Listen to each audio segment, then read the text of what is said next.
Hello everyone. आज की video का टॉपिक है कि जर्नलिंग क्या है और जर्नलिंग क्यों इम्पॉर्टेंट है करना। बहुत बार मेरी कम्युनिटी के ही स्टूडेंट जो है वो मुझसे पूछते हैं कि मैम जर्नलिंग जो है वो क्यों करनी चाहिए हमें, या उसका क्या बेनिफिट है। तो मैंने सोचा कि बार बार आंसर करने से अच्छा है कि मैं एक यूट्यूब के लिए भी वीडियो जो है वो बना दूं ताकि सबको ही हेल्प हो जाए। सो आई होप आपको ये वीडियो जो है वो बहुत हेल्प करेगी। और प्लीज़ अगर आपको ये वीडियो हेल्प करे तो अपने कमेंट्स जो है वो ज़रूर जो है वो शेयर करें मेरे साथ, अपने एक्सपीरियंस को जो है वो ज़रूर शेयर करें। हाय, मेरा नाम है दीपिंदर कौर और मैं हूँ आपकी टैरो कोच एंड हीलर। आज हम बात करेंगे जर्नलिंग। जर्नलिंग सबसे पहले हम देखेंगे कि है क्या। जर्नलिंग बेसिकली होता क्या है। कई बार मेरे पास स्टूडेंट जो आते हैं उनको लगता है मैम कैसे करें, क्या लिखें। तो जर्नलिंग कोई ऐसे देखो स्ट्रक्चर्ड वे में मैं आपको ऐसा नहीं बता सकती कि अच्छा ये स्ट्रक्चर है जर्नलिंग का, आप इसको ऐसे लिखोगे या इस पोजीशन में ये लिखोगे या 5th लाइन में ये होना चाहिए या ऐसे पैराग्राफ होने चाहिए। नहीं, जर्नलिंग जो है वो बेसिकली आपके फ्री फ्लोइंग थॉट्स हैं जो जिस समय पे आपके दिमाग में आ रहे हैं वैसा ही आप उसको लिखना स्टार्ट कर दो। आपको उस टाइम पे ये नहीं सोचना कि इसका स्ट्रक्चर कैसा होगा, इसका मैं कैसे लिखूं, मेरी ग्रामर ठीक है या नहीं है, मेरी राइटिंग अच्छी नहीं आती। कई बार मतलब स्टूडेंट्स का आता है मैम हमारी राइटिंग चेंज हो जाती है जब हम जर्नलिंग करते हैं। तो ऑफ कोर्स मैं अपनी भी दिखाऊंगी आज, ठीक है। राइटिंग की मेरी भी राइटिंग ऑफ कोर्स चेंज हो जाती है क्योंकि जो आपके थॉट्स होते हैं, जो आपके इमोशंस, आपके एक्सपीरियंस या फिर आइडिया या फिर इवन आप सेल्फ रिफ्लेक्शन अगर करना चाहते हो तो ऑफ कोर्स हम लोग एक डायरी या फिर एक नोटबुक जो है वो आप बना सकते हो। जब भी आपको लग रहा है कि ओवरवेलमिंग फीलिंग जो है वो आपको ज़्यादा आ रही है, आप क्लियर थॉट्स आपके नहीं हो पा रहे हैं, आप आइडिया सही से एक्शन प्लान में नहीं लेकर आ पा रहे हो, तो बहुत ज़्यादा जिसे लगता है ना कि एक थॉट्स का जैसे होता है ना गोला सा बन गया है और समझ नहीं आ रहा कहाँ से स्टार्ट करें, तो वहां पर आप जर्नलिंग कर सकते हो। जर्नलिंग करने से बेसिकली आपका माइंड जो है एक तरीके से आप क्या हो कि उस टाइम पे एम्प्टी हो जाता है, पूरा अपना माइंड जो है वो निकाल के अपनी नोटबुक या अपनी डायरी में जो है वो रख देते हो, ठीक है। किस तरीके से हमें करना चाहिए कि मतलब किन किन चीज़ों की पहले तो हम देखेंगे कि जर्नलिंग आप कर सकते हो। आप ग्रैटिट्यूड जर्नल्स लिख सकते हो, ठीक है, कि अगर आपकी लाइफ में या पूरे दिन में, सपोज पूरे दिन में मॉर्निंग से लेके इवनिंग तक आपके लाइफ में 4 चीज़ें अच्छी हुई तो आप उसके लिए ग्रैटिट्यूड पेश कर सकते हो, ठीक है, विथ फुल ऑफ इमोशन, ठीक है। इमोशंस बहुत ज़्यादा ज़रूरी होते हैं कि आप क्या फील कर रहे हो उस टाइम पे और कैसे इमोशंस के साथ आप लिख रहे हो। मैं थैंक यू करते जाऊँ और उसमें कोई इमोशन ही ना हो तो कोई बेनिफिट नहीं है। फुल ऑफ इमोशंस के साथ, और प्लस अगर आप बहुत ज़्यादा इमोशनल चैलेंजेस फेस कर रहे हैं, suppose over thinking, stress, anxiety, depression, यहाँ पे भी जर्नलिंग करना जो है वो बहुत अच्छा जो है वो आपके लिए एक इलाज हो सकता है। क्योंकि आपके थॉट्स जो है बेसिकली स्ट्रेस, एंजाइटी, ये सब चीज़ें होती क्यों हैं जब बहुत ज़्यादा थॉट्स हो जाते हैं अंदर और आपको नहीं पता कि इसको निकाले कैसे, तो वहाँ आप कर सकते हो। मैनिफेस्टेशन जर्नल्स आप लिख सकते हो अपने, ठीक है, या फिर स्पिरिचुअल मैसेजेस, जैसे कई बार टैरो कार्ड्स के साथ भी लोग जर्नलिंग जो है वो करते हैं। तो आपको अगर स्पिरिचुअल गाइडेंस जो है वो चाहिए, ठीक है, और अगर आप रिफ्लेक्ट करना चाहते हो उस गाइडेंस को अपनी लाइफ के साथ तो आप उसकी भी जर्नलिंग जो है वो कर सकते हो। बेसिकली मैं आपको बताऊं किसी भी चीज़ की जर्नलिंग आप कर सकते हो। सबसे बेस्ट मैं मानती हूँ कि आप ग्रैटिट्यूड जर्नल और अपने इमोशंस को लिखना स्टार्ट करो। अगर आप सपोज बहुत ज़्यादा ओवरवेलमिंग फील कर रहे हो, आपको ये नहीं लग रहा कि अरे मैं किसके साथ शेयर करूँ, कोई नहीं है शेयर करने वाला, या अगर मैं उसके साथ शेयर करती हूँ तो मेरी बातों का गलत मतलब ना निकाल ले।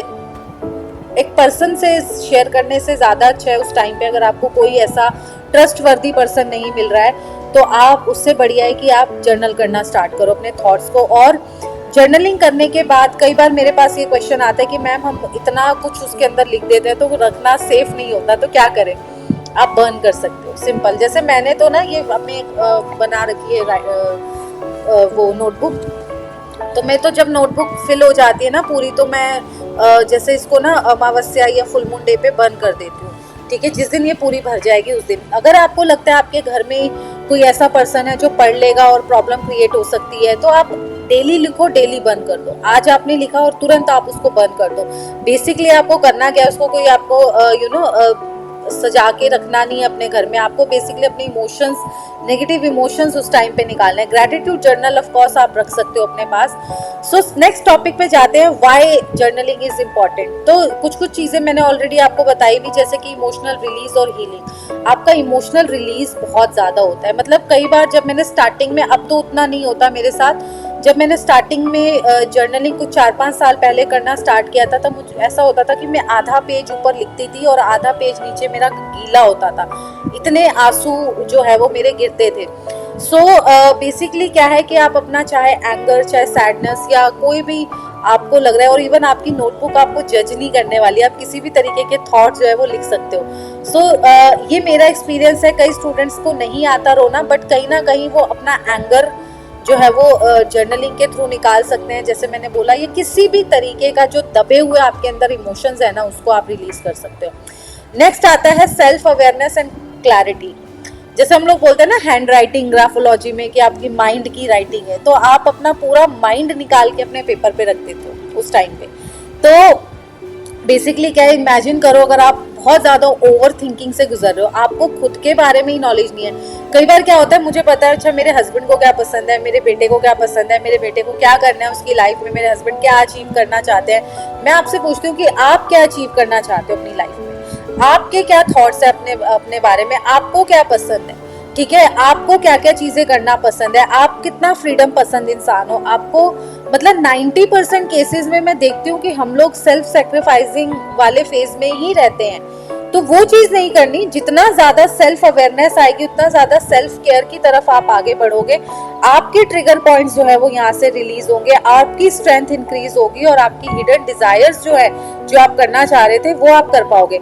जैसे हमारी कम्युनिटी में एक स्टूडेंट है, उसके केस में आई थिंक 45 अबव ही है, वो 45 या 50 की एज में है, और उनको था कि मैम मुझे ना डांस सीखना था। तो मैंने उनको बोला, मैं कहा आप आज अब क्यों नहीं डांस सीख रहे? तो मैं नहीं मैम अब कैसे? मैं कहा दूसरों के लिए मत करो, अपनी खुशी के लिए सीखो। तो जस्ट अपने घर के आसपास एक डांस अकेडमी थी, वहाँ जाके अपने आप को इनरोल करवाया और अभी वो डांस लर्न कर रही है और कितना खुश है अपनी जिंदगी में, ठीक है। सो वो हेल्प करता है। Plus manifestation and goal setting, जितना आपका माइंडसेट यहाँ से क्लियर होगा ना, उतनी ज्यादा आपकी मैनिफेस्टेशंस वर्क करती है। अगर आप, मैं देखती हूँ कई बार, एक एग्जाम्पल के तौर पे लेते हैं हम, कई बार दो लोग ना मैनिफेस्टेशन कर रहे हैं, सपोज मैं कर रही हूँ या कोई और कर रहा है। मैं कर रही हूँ, मान लो मेरे थॉट्स बहुत क्लियर हैं, मुझे पता है मुझे क्या अचीव करना है अपनी लाइफ में, और मेरे अंदर नेगेटिव थॉट्स नहीं है, कोई इमोशनल बैगेजेस नहीं है मेरे अंदर, तो मेरा मैनिफेस्टेशन जो है वो हो सकता है दूसरे पर्सन जिसके अंदर बहुत ज़्यादा इमोशनल बैगेजेस हैं, जो बहुत विक्टिम मेंटालिटी का इंसान है, उसका मैनिफेस्टेशन मेरे मैनिफेस्टेशन कंप्लीट होने में मतलब बहुत ज़्यादा अंतर होगा कि मेरा जल्दी हो जाएगा, शायद सामने वाले का ना हो। तो बेसिकली क्या है, आपका जब आप जर्नलिंग करते हो ना, आपका सब कॉन्शियस माइंड जो है वो प्रोग्राम होना स्टार्ट कर देता है, और आपकी अफर्मेशन, आपकी मैनिफेस्टेशन, आपकी गोल सेटिंग जो भी है वो जल्दी काम करना जो है वो स्टार्ट कर देती है। नेक्स्ट जो आता है वो आता है रिड्यूस स्ट्रेस और एंजाइटी। स्ट्रेस और एंजाइटी जो है ये रिड्यूस होती है आपकी बहुत, जब हमारा, जैसे मैंने बोला कि जब मेंटल क्लटर क्लीन होगा तो अपने आप माइंड जो है वो कामिंग, रिलैक्स और जिसे कहते हैं ना कि एकदम वो हो जाएगा आपका नॉर्मल, जिसे कहते हैं ना पीसफुल माइंड आपका जो है वो हो जाएगा। तो बेसिकली एक तरीके की पेपर थेरेपी जो है ये आपके लिए हो जाएगी। प्लस क्रिएटिविटी बूस्ट होती है। अब क्रिएटिविटी जो कई बार ऐसे लोग बोलते हैं ना, नहीं हम तो बहुत लेजी है, मेरे अंदर तो कोई भी क्रिएटिविटी नहीं है, ऐसा नहीं है। हर किसी, कोई भी लेजी नहीं होता, बस फर्क इतना है कि आपके अंदर शायद नेगेटिव इमोशंस इतने ज़्यादा हैं जिसे आप रिलीज नहीं कर रहे हो कि आप अपने ट्रू पोटेंशियल को पहचान ही नहीं पा रहे। तो जब आप अपने आप को माइंड, इमोशनल लेवल पे, मेंटल लेवल पे जब आप क्लीन करते हो तो हमें अपने बारे में ज़्यादा अवेयरनेस होने लगती है, और डे बाय डे हम लोग अपनी लाइफ में जो है वो ग्रो करना स्टार्ट कर देते हैं। हमारा क्रिएटिविटी लेवल जो है वो इन्हांस होने लगता है, नए नए आइडियाज़ हमें आने लगते हैं, नई नई लाइफ में हम लोग सोचने लगते हैं कि किस तरीके से अपनी लाइफ में डिसीजन लें, किस तरीके से अपनी लाइफ में काम करें। सो बहुत पॉजिटिव एक्सपीरियंसेस जो है वो आपको होते हैं। नेक्स्ट आता है आपकी स्पिरिचुअल ग्रोथ को इन्हांस करता है। कहीं ना कहीं जब हम जर्नलिंग करते हैं तो आपके चक्रास भी क्लीन होते हैं। क्योंकि जितना ज़्यादा आपके इमोशन और मेंटल लेवल पे क्लीनिंगनेस आएगी, उतना आपके चकनार्स अलाइन होना स्टार्ट होंगे, उतना ज़्यादा आप अपने बारे में, लोगों के बारे में ज़्यादा अवेयर हो पाओगे, इनर विजडम जो है वो आपकी अनलॉक होगी। ठीक है, सो ये तो बहुत इंपॉर्टेंट टॉपिक होते हैं, जहाँ पे जैसे मैंने बोला बेस्ट लेवल जो होता है वो इमोशनल और मेंटल लेवल पे आपके पड़ता है, कि बेस्ट जो एक्सपीरियंस आप फील करोगे वो आपके इमोशनल और मेंटल लेवल पे। सो कैसे स्टार्ट करें जर्नलिंग? सिंपल टिप्स मैं आपको दूंगी, ज़्यादा नहीं, बस कॉपी और पेन लेकर बैठ जाओ, जो भी उस टाइम पे दिमाग में चल रहा है लिखना स्टार्ट कर दो बस। चाहे नेगेटिव इमोशंस आ रहे हैं, पॉजिटिव आ रहे हैं, अच्छा लिखना चाह रहे हो, बुरा लिखना चाह रहे हो, जो आ रहा है लिखना स्टार्ट करो। रेगुलरली 10 to 15 मिनट जो है आप प्रैक्टिस कर सकते हो। कोई, जैसे मैंने बोला ना, थॉट्स को फ्री फ्लो में बहने दो, सोचना ही नहीं है क्या लिखना है, फ्री फ्लो में बहने दो। कोई स्ट्रक्चर, कोई ग्रामर जो है वो उसको आप फॉलो मत करो। जैसे मेरे केस में मैं अपना दिखाती हूँ, ये मेरी जर्नलिंग की राइटिंग है, जब मैं जर्नलिंग करती हूँ, सी, ठीक है, ये मेरी जर्नलिंग की राइटिंग है, एंड मैं अपनी रियल राइटिंग जो है वो आपको दिखाती हूँ, जब मैं सोच समझ के लिखती हूँ, ये मेरी रियल राइटिंग, ठीक है। बट जर्नलिंग जब करती हूँ, इवन मेरी राइटिंग भी चेंज हो जाती है।